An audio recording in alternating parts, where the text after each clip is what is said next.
I know this is NeuroTech, and I know that many of you are PhDs, some of you are MDs, some of you come from science backgrounds, you're CIOs. However, what is one thing we all have in common? Humanity. Thank you, Melanie. Humanity. How many of you, like Pete, have had someone in your life that has been touched and deteriorated by a neurological disorder? A show of hands. So on July 10th of this year, I got the call that no child wanted to get. My dad, Joe, a brilliant engineer who had worked on the pacemaker, died, dropped dead. He was 84 years old. But prior to my dad's passing, I started to notice his neurological decline. I would call him, I'd say, "Daddy, what are you up to?" And I'm a daddy's girl, I was. And he'd say, "I'm in my garden today." We're half Chinese, so he was planting his Chinese melons. Or he was playing chess, or he was going for lunch. And I watched it slowly and surely begin to decline. How many of you have aging parents and you're seeing this happening? It's hard, right? And I think very deeply, if there was one gift toward the end, my dad was forgetting things.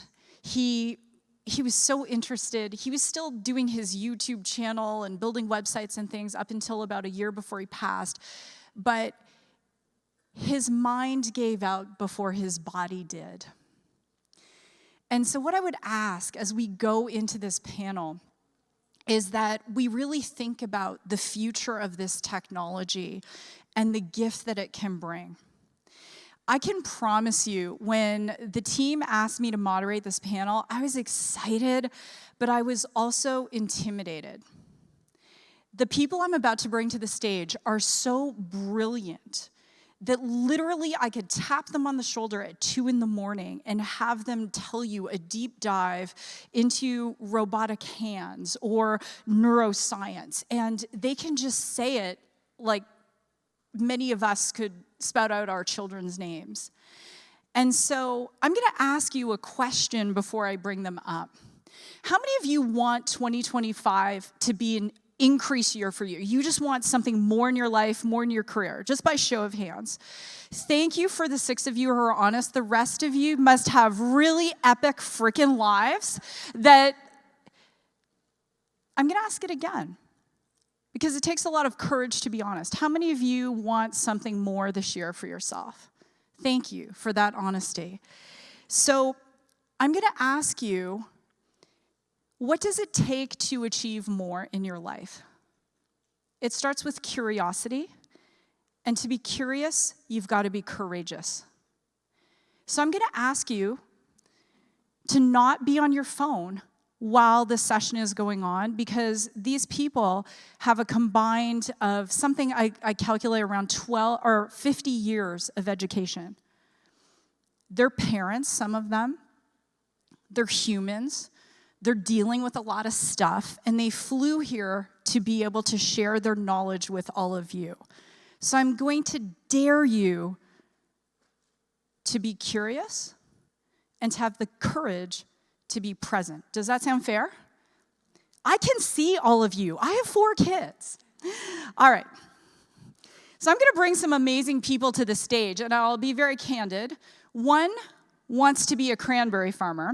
One goes skydiving for fun. One has been to 3 Taylor Swift concerts. And one has a black belt in Taekwondo. And I'll let you guess. So the first person I'd like to bring to the stage, he is the co-founder and CEO of Motif NeuroTech, which is a company that is developing a therapeutic BCI, brain-computer interface, we all know what that is, to treat and track mental illness. He is a professor of electrical and computer engineering at Rice University. He's led groundbreaking research for DARPA. He's been published in over 60 peer-reviewed papers and prestigious journals. And his latest innovation, the DOT implant, is minimally invasive, and it's designed to regulate mental and cognitive stress. So he is absolutely phenomenal. And I'm going to share their introductions and then bring them up, and I'll leave you at the edge of your seat guessing who is who. The next is the founder and CEO of PSYONIC, which is a company revolutionizing prosthetics with the ability hand. This is the fastest and most advanced bionic hand on the market and the first to provide a sense of touch. He is driven by a passion to make prostheses affordable. He has secured Medicare coverage for the ability hand and even set up the Ability Fund to those in need. He has a PhD in neuroscience. He's an engineer. He has been recognized by the MIT Technology Review. Go Sloanies. Any other MIT folks in the house? Love you. Thank you. All right. Tim the Beaver, that's our mascot there. All right, the next person is the founder and CEO of Phantom Neuro, and this is a company enabling lifelike control of robotic prosthetics and exoskeletons. With a background in reconstructive surgery research at Johns Hopkins, he has translated scientific advancements into minimally invasive neurointerfaces. He is a TEDx speaker, a thought leader in machine-human interfacing, and potentially a future cranberry farmer at heart.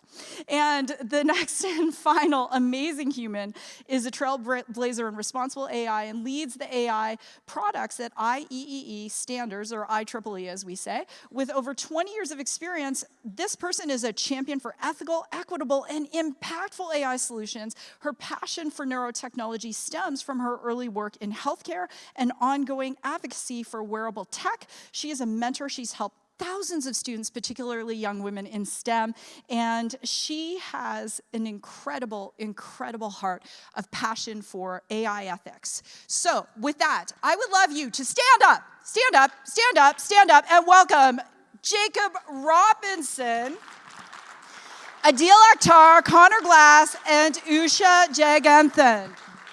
Give them a huge round of applause. Thank you. All right, we're gonna have some fun. Right here next to you. I probably reversed this, Gustavo, but just love me anyway. Love me as I am. That's what I say to my husband after 25 years, because I'm not changing. All right, so let's have some fun. The first person I want to put on the hot seat here is, normally I don't read all the backgrounds when I host a panel, but they're so impressive I didn't want to miss anything. So Jacob, the dot implant. Yes. This is interesting as an innovative mental health treatment, and I think a lot of us have thought about mental health as this human to human, and you're thinking about this in a very different way. So can you talk us through how does it work, and how is this really breaking new ground for cognitive tech? Yeah. Hello? No. Is this, oh no, my mic is, okay, all right. Oh, thank you. Okay, wow. So first of all, I'm intimidated after your introduction. I feel like I have a lot to live up to now, but thank you very much. So you bring up a really interesting point, and this is something that, you know, I've been thinking about a lot as an academic, and then our whole team has been thinking about it at Motif, and that is the idea that we often think about mental health as something that's almost intangible, right? Like it's an interaction that we have with another human being. It's somehow something that might even be outside the realm of science.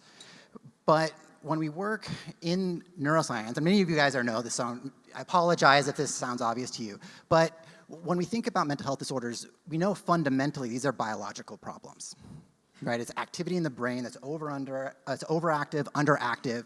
If it's a biological problem, there can be a biological solution, right? Mental health, it manifests in a way that really affects the way that we think about interacting with other humans, but fundamentally it's a biological disorder that should be no different than cancers, right? And so we should be able to come up with engineering or technological solutions. And that's what we're working on at Motif. It's the idea that there are brain circuits that are underactive, and we can use electronic devices to increase that activity. What we're developing as our first product is a DOT. It stands for something, but really that's not important. I'm an academic, so I know how to make clever acronyms out of things. Basically, think about something really small. It's a really small thing that gets implanted in the bone over the brain. So unlike some other neurotech companies that like to stick things in the brain, yuck, We put devices in the bone and never come in contact with the brain tissue. That allows us to be a 20-minute outpatient procedure. You go home that day, it's invisible, and from that position in the bone, we can stimulate a specific circuit associated with executive function. And so people, if you know people who might suffer from depression, for example, that illness is manifest by an inability to initiate action. It's not like people don't know that they need to get out of the bed in the morning and take a shower and call their friends. They physically cannot do that because their biology doesn't let them, because their brain is stuck in a circuit that prevents them from initiating activities. And so by stimulating the executive function network, the central executive network, CEN, we can help people regain the ability to initiate actions in the world. So it is an electronic device. Think of it like a medical device, sort of like a pacemaker, but one that can engage the brain circuits associated with mental health. And we can also record activity, and we believe we'll be able to create biomarkers. I think what we're going to see a transition to is from treating mental health disorders based on patient surveys and interviews with their psychiatrists to having a data-driven way that we can address neural circuits in the same way we have interventional cardiology, and you have devices and drugs, and you have physicians who are helping you recover. It leads me to ask you this whole concept of, and I love the putting it on the bone, not directly in the brain, but to having something implanted. And to give everyone, one of the big pieces for all of us is the humanness, and I know for Pete, we were having this whole conversation on trust, is the humanness behind the technology. And I want us to, we're at CES, there's a lot of cool tech, but what is the humanness? What is that need? And just as a sidebar, I'm originally from Canada. I won't say A, but we'll speak a little French if you want to do that. The big thing is, do you know right now the MAID-assisted suicide program in certain parts of Canada, 1 in every 10 deaths is assisted suicide. And a significant portion is due to mental health, when people literally feel that there's no life left to live and that is their only option. And so I think about the beauty of what you're doing, but I also think about this concept about how are you going to get past the people who really need it but are so intimidated by actually a 20-minute surgery to put something on a bone? Yeah, that's a great question. So I think, we've worked with a group of, we call them lived experience advisors, people who have either themselves suffered from treatment-resistant depression or they have loved ones who've suffered from treatment-resistant depression. And what we learned is that the illness is so debilitating that they are looking for anything to help them, right? So I think adoption, this is what I think is like a common misconception, is that we hear about technology and the first thing we think about is like, oh, it's like an implant or whatever. When you talk to people who suffer from these conditions, the first thing they ask you is this going to get me better? Right? What they care about are outcomes. And I think that when we look at the future of technology, it could be like what we're doing, stuff that Connor's doing, we should be looking at what kind of benefit are we going to create for people. And if that benefit is so great, and it's a 20-minute outpatient procedure, or even if it's a more complicated neurosurgical procedure, when we create outcomes that are dramatic and life-saving for these people, that's where we're going to see adoption. So I would love to see the conversation about how can we make our technology so good that people can't wait to have that opportunity to live a better life. I love that. I really believe what you're doing is going to save lives and it's going to change families. So thank you. I want to go to our future cranberry farmer, Connor.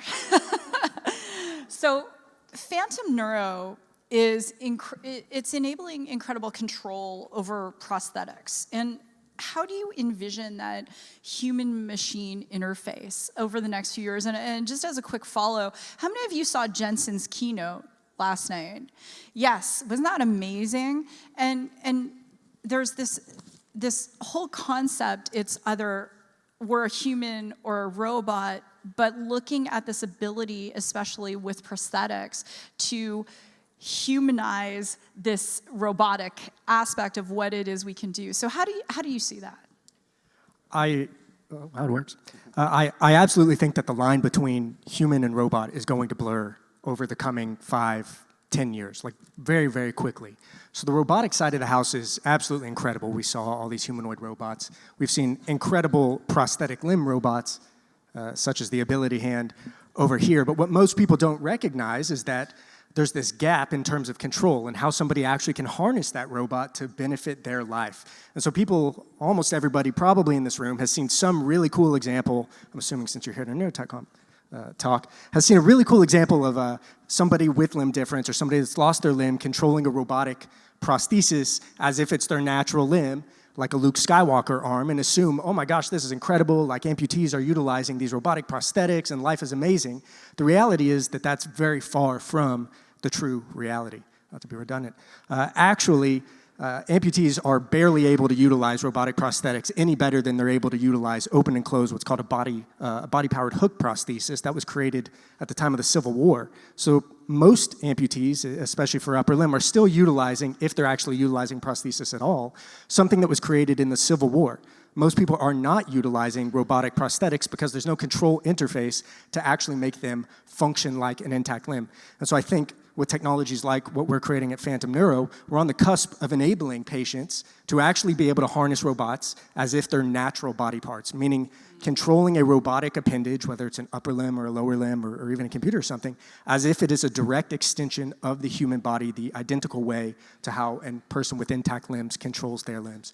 And so I believe that very soon we're going to be able to harness this a massive emerging field of robotics in order to make kind of super-abled people in a way that maybe are even higher functioning than people with intact limbs are. So it's an incredibly exciting time. You touched on this intersection between, full-on autonomous robots and bringing robotic parts into our lives. And who are some of the groups that you're most excited to help? Because I know you have a tremendous heart of service, and I creeped everyone's background before we did this, and I know there are some particular groups that you're like so fired up to make a difference in their lives. I know that wasn't a planned question, but just roll with it, dude. Yeah, no problem. I'm incredibly passionate about people with function-limiting disabilities, right? And in particular, I'm very passionate about people with war trauma and life after war trauma in particular. And so I've been to Israel and Ukraine and other places trying to help in that effort. And so I think that these technologies that really all of us up here are creating are going to be able to help these populations of people really regain control over their lives, which is pretty incredible. Thank you so much for sharing that. Every time I see a Tunnels for Towers, how many of you have seen a Tunnels for Towers commercial? Yeah, and every time I see someone who's come back and they're missing a limb, I think about you and I think about the good work you're gonna do. That means a lot.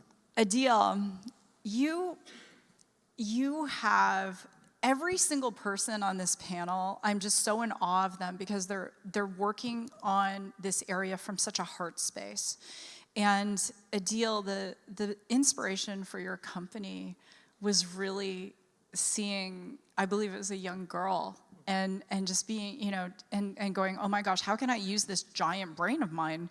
You make Mensa look like, gummy bears, like I don't even know. How can I use what I know plus what's in my heart to make a difference? And so affordability and accessibility are huge for you, and this is often a massive hurdle in neuro prostheses. And so how did you achieve Medicare coverage? I actually want to know, I wish I could take notes, so we're recording this, for the Ability Hand. Like, how did you do that? Yeah, absolutely, and just to give a little bit about that background that you were mentioning, so I've been wanting to build prosthetic limbs and bionic limbs ever since I was 7. My parents are from Pakistan, and I was visiting, and that's the first time I met someone missing a limb. She was my age, 7 years old, missing her right leg and using a tree branch as a crutch. It's what inspired me to go into this field, and so accessibility has always been at our core in everything that drives everything that we do at PSYONIC and everything that we build. And in talking with hundreds of patients and clinicians when we were first designing the Ability Hand that I'm holding right here, one of the big things they said was that if you can design something that A, is more advanced than everything, but also B, covered by Medicare, then you've got something really special. And what that did is it put us in a frame of mind that we can't use the most expensive technology to make the most advanced bionic limb that's out there. We have to use things that are commercially available off the shelf, we have to use them in different ways. So for example, the fingers on our hand are flexible. We used to 3D print them, but if you give someone a 3D printed hand, they're going to break that thing within like a couple minutes of using it. And so what we did is we used 3D printed molds, and then we would use silicone and rubber to make these hands more robust than anything else that's out there. So I've dropped this 30 feet from the roof of my house. It survived, put it in a dryer for 10 minutes. I arm wrestled the para-triathlete national champion and lost. So this thing can take quite a beating, right? And in getting our price point down enough, we were able to actually hit that price point that Medicare would cover in the US. And that expanded access from 25% of patients who could afford this hand to 75% of patients, and that was really great. Now that being said, there's still 25% of patients who are underinsured or uninsured, and so we started this initiative called the Ability Fund, where every $25,000 that's donated completely covers all the clinical services and the device for someone who can't afford the hand, but also a leg. And this is typically $100,000 to $150,000 worth of materials and services that we can do for $25,000. And we just had our very first user, Ivan Krastev. He's a high school student who lost his hand, or was born without his hand. And just over Christmas, we had a donor actually donate the full $25K, and he was able to get a hand. And so we're incredibly excited to expand those efforts too, so we can really get this hand to as many people that need them. That's so incredible. Doesn't that just make you all feel so good? Yeah, let's clap for that. Thank you. Yes. Seriously. And do you sleep with the hand beside your bed? Maybe. Okay. Excellent. Usha. You're so focused on responsible AI. And Usha and I hail from the great state of Arizona, and Usha is known in our community for being an incredible role model for young women in STEM. As an aside, the unsolicited plug for AI House tomorrow, less than 22% of AI workers are women. Less than 22%. And as an aside as well, less than 2.5% of women-led pitches to VCs get funded, yet women-led startups are 68% more profitable. And so if we're not investing in young women, that's a problem. And if we're not showing them that it is possible to be a technologist and to be a tech founder, we're doing a disservice to our daughters and our sisters and our partners. So Usha, this is you live and breathe this. So I want to ask you, how are we going to, for neurotechnology specifically, how are we going to ensure equitable access to neurotechnology like BCIs? And I'm going to throw this one at you just because it's fun to put you on the spot. I told you I would. And especially, I want to ask you about how do we ensure that young women come and explore this field? Yeah, wonderful, wonderful question. Thank you. So I'm an outsider of the NeuroTech world because we have such deep expertise of all these three brilliant panelists. My focus has been in the AA in the last 10 years in the AA space, and my work has been in the ethical technology development, whether it is products, whether it's services, and I've also worked in the healthcare side for developmentally differently abled children, and where we see children who are autistic, who come with a lot of brain development issues and disorders.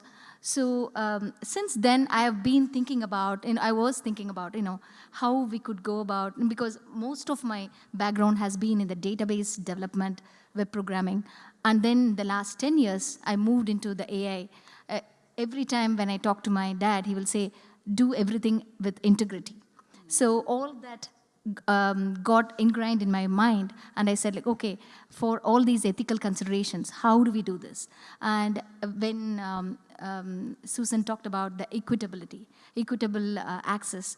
So how do we provide that equitable access, especially when we are talking about brain and computer interface, where we are talking about very delicate systems, right? So and we are talking about where we are putting our human intelligence and trying to make the machines intelligent better.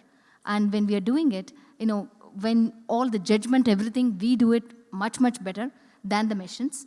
But today we see like how the AI agentic era we are in, where we could be able to utilize, how we can utilize the AI for good and try to make it as much as providing that equitable access. And by doing that, we are putting that, because until today, like majority of the people feel like responsible AI is more of theoretical and not actionable. But we are putting the theoretical into practice. It's not about the bunch of frameworks people sit and create in the organizations. We try to take those frameworks and put it in practice and try to see how we can provide that equitability, how we can make sure the data is trained well, and how we can make sure the algorithms are trained so that we could be able to not perpetuate any biases. No, we make sure that we have that equitable access to all. And you also mentioned about how to encourage young women. So I do a lot of outreach, and majority it's like voluntary outreach, like for community basis, like community user groups. I hold it in mostly in Arizona. I go to the nearby libraries and try to bring children who have come as refugees. And you should see the curiosity that Susan was mentioning about. The girls really want to go into medicine, or they want to become a lawyer. It's not like, they want, or they want to become a psychologist. And all these, when we grew up, especially in India, it's like, it's slated. Either you become an engineer or a doctor or a lawyer. It's like, but it is not like that. They come with so much passion, and I go and help them in how to code. It doesn't have to be so that they get an understanding and get inspired how to code. So that is how, I do it like baby steps I'm taking, one person at a time. And by doing that, also my children also help. So we take part in this National Refugees Day, World Refugees Day, so that people, young women in STEM could be able to be appreciated of. They could be able to they are encouraged to come and participate, and they can go and do majority of the refugees come either to Phoenix or New York, and there are so many refugee children out there, and majority of them that we see are both young boys and girls, and it's very important if we could be able to inculcate right from the childhood, so that they know like what do they want to do to grow up.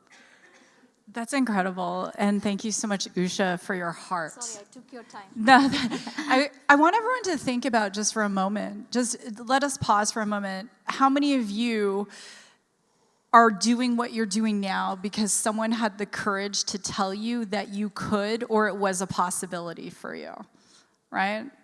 I failed calculus my first year university, but my dad kept believing I'd go to MIT, right? Like, who knew, right? The girl who failed calculus. Speaking of girls, girl dad. Guilty. 3 Taylor Swift concerts. What's your favorite? I thought that was supposed to be guess. No, well, what's your favorite Taylor Swift song? Oh, just one? Let's see. I do like All Too Well 10-minute version, Taylor's version, but Champagne Problems is also a close second. Do you think she should marry Travis Kelce? No, that's too easy. Eventually, yes, but I don't want the constant dinner time conversation to go away. Okay. So let me ask you this. Yes. So, I'm really curious about this because, coming out of AI and this whole concept about where we're at sitting with AGI, and we're sitting with this precipice of technology where humans are influencing the machines, but that intersection of where the machines influence the humans. And how are you navigating that at Motif with these ethical conversations about just because we can, should we be essentially neuromodulating these cognitive behaviors? Yeah, this is a really tough one, and okay, we're being recorded, and every time I give a panel, someone's gonna come up to me and ask this question, so it may be on your mind anyway. It's wild to think about a future where it could be possible with devices to modulate mental states, right? That the ethical implications of that are not lost on us. In fact, we think about it every day. And inevitably, someone is like, whoa, like this sounds like the beginning of a Black Mirror episode, like hold the phone, like stop. And what we usually come back with is like, yes, there are potentials for misuse. At the same time, suicide rates among the youth have increased 140% over the last 10 years. Can we ethically not do something about that? And I think the answer is no, right? Like we owe it to people who, through no fault of their own, are born in, you know, as though they were missing a limb, but instead they were born with a mental health disorder. It's invisible, it's a life-threatening condition, and we're losing these people. So can we not develop this technology? I think the answer is no. We absolutely have to do everything that we can. Now we have to do it responsibly. We have to put guardrails on this. We obviously don't want to go into that dystopian future, but I think the answer is not to sit by and do nothing about it. Absolutely. And how many of you in the audience have had a family member, if you feel comfortable, a family member or a friend who's committed suicide? Yeah. Yeah. And it's getting that phone call or, you know, just being told, it's awful because the first thought is what? I could have done something, or what could I have done? Aadeel, the ability hand's sense of touch is incredible. Like you know, it's revolutionary. And so how does AI play into what you've created there? Yeah, and actually this probably dovetails a lot with what Connor's building on the motor control side as well too. So with our touch feedback in the hand, there's a couple of things that we can do. So we can actually modulate the amount of force that the hand is doing. So we've had our users like grab raspberries without crushing them, like hollow eggshells while blindfolded, and then really flimsy cups of water without spilling them as well, because they can actually rely on the touch sensors to automatically slow down when they're grasping an object. So that's kind of this inherent AI where it's like, okay, the machine knows to slow down when they're grasping a particular object, but at the end of the day, the human is still in control. And what we want to do is we want to couple that touch feedback with better machine learning algorithms on the motor control side, which is a lot of the things that Connor is working on, where you can use advanced machine learning control to do things like individual finger control. And so you can couple that with like being able to touch an object, so that we're hoping in a couple of years we might have our first patients playing piano or typing on a keyboard again, because they'll have that level of dexterity and that level of haptic feedback. That is such a beautiful future. How far away do you think that is? Honestly, I think it'll happen within the next 5 years. Oh my gosh, that's so exciting. The lives are gonna change, and the gift that you're gonna give people is amazing. Connor, I wanna ask you, because I'm thinking back to Jensen's keynote, and again, my background coming from computer vision at the edge, so I think about this, you know, how we have to train our models and then execute and get real world feedback in this whole loop. And so how are you using AI in terms of what you're building, if you feel free to disclose?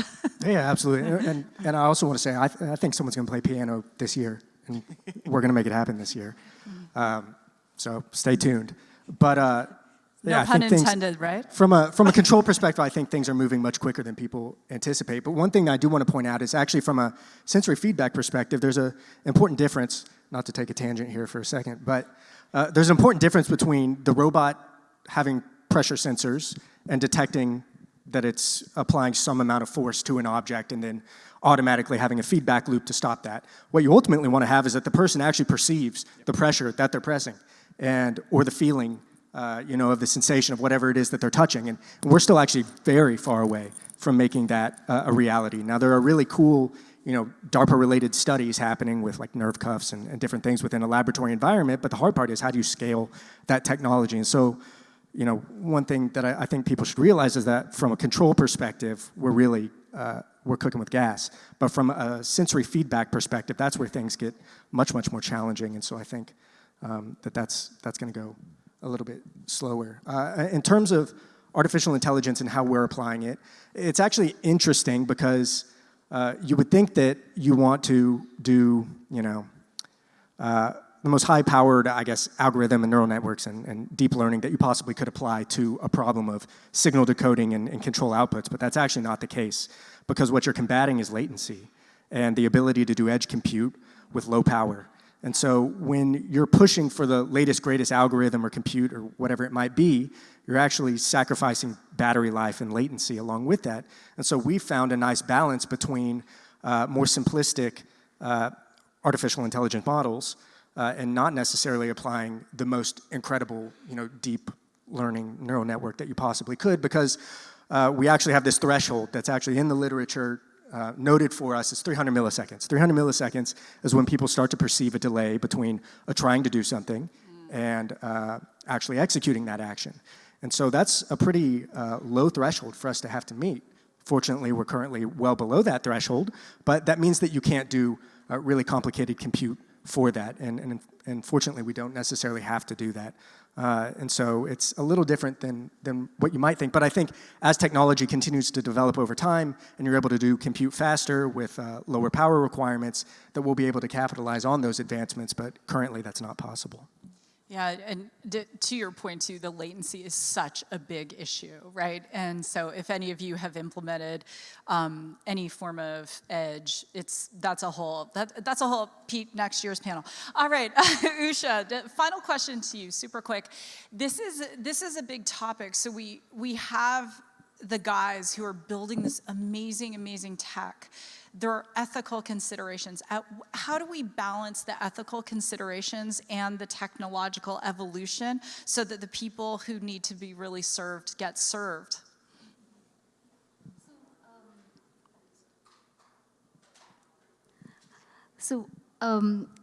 Ethical consideration. Come again, the last sentence, what you said? How do we balance the advancement of the technology for the people who really need it and the ethical considerations so the people who really need the technology get the technology?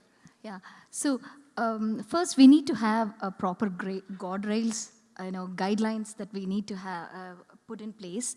And when we say ethical considerations, ethical is more like the moral principles what we follow and how we put that into making it as a responsible AI innovation. And in order to make that happen, we need to make sure we are not misusing it, we are not coercing it, we are not trying to manipulate the interface. And for all those things, what type of regulatory frameworks we could bring in place, and what type of guidelines, the frameworks that we could adopt, and how we could be fairness aware, how we could be transparent. We need to have honest communication, if it is, whether it is non-invasive or invasive, how we are actually planting the chip, and or if it is a wearable, how they are doing it. So complete documentation and some kind of a webinar or seminar for educational awareness should be given.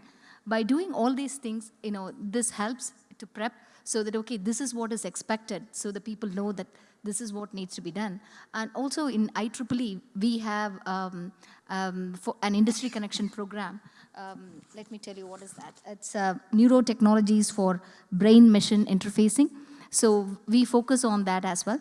And many of you in this room might know what IEEE is for. IEEE is for, it's more than a publishing house. We build standards. So we build standards for all the autonomous driving that you have, or even in your regular car, lane correction, everything. All those standards are set by IEEE. The oximeter that we used in COVID, the 802.11 wireless, all of these are set by IEEE standards. And so to serve the humanity, to serve the people, especially for who whether they got a stroke or whatever their issue might be, how we could be able to educate them, create that awareness, create that beforehand, so they know what is to be expected when they are being implanted this chip. Because that is very important, so that I go by a framework called FIAT, fairness, ethics and explainability, because we need to explain what the model does. It shouldn't be a black box. And accountability and transparency. These are very critical in order to know, okay, what is expected and how they could be able to get that implanting done. That's powerful because a framework, we were having a conversation earlier today about how most enterprises are not adopting AI because they lack a framework, right? And starting with a framework and how IEEE provides the guidelines is critical. Well, first and foremost, I want to, everyone on your feet, let's thank our amazing panel here. Like, big round of applause for them. Thank you. And I want to thank all of you. And I'll leave you with this. We've heard about a lot of deep tech, a lot of incredible innovations, and if you're taking notes, it comes down to 3 things that they all have in common. The first is heart, the second is curiosity, and the third thing is the courage to execute on the vision. So with that, thank you all so much, and Melanie, I'll turn it back over to you. Thanks, everyone. Thank you all.